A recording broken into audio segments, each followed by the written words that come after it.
1 Samuel 19, Saul tries to kill David. Saul told his son Jonathan and all the attendants to kill David. But Jonathan had taken a great liking to David and warned him, "My father Saul is looking for a chance to kill you. Be on your guard tomorrow morning. Go into hiding and stay there. I will go out and stand with my father in the field where you are. I'll speak to him about you and will tell you what I find out." Jonathan spoke well of David to Saul his father, saying to him, "Let not the king do wrong to his servant David. He has not wronged you, and what he has done has benefited you greatly. He took his life in his hands when he killed the Philistine. The Lord won a great victory for all Israel, and you saw it and were glad. Why then would you do wrong to an innocent man like David by killing him for no reason?" Saul listened to Jonathan and took an oath. "Surely as the Lord lives, David will not be put to death." So Jonathan called David and told him the whole conversation.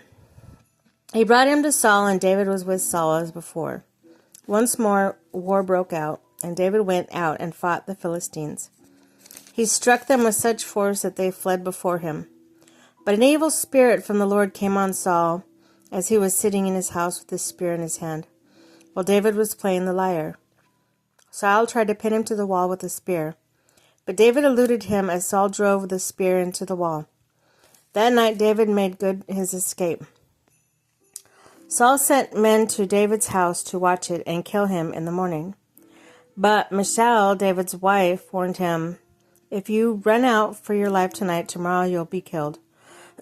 So Michal let David down through the window, and he fled and escaped. Then Michal took an idol and laid it on the bed, covering it with a garment and putting some goat's hair on the head.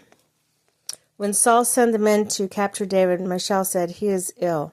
Saul sent men back to see David and told them, "Bring him up to me in his bed so that I may kill him." But when the man entered, there was the idol in the bed. The head was some goat's hair. Saul said to Michal, "Why did you deceive me like this and send my enemy away so that he escaped?" Michal told him, "He said to me, 'Let me get away. Why should I kill you?'" When David fled and made his escape, he went to Samuel at Ramah and told him that what Saul had done. When he and Samuel went to Naioth and stayed there, word came to Saul, "David is in Naioth at Ramah."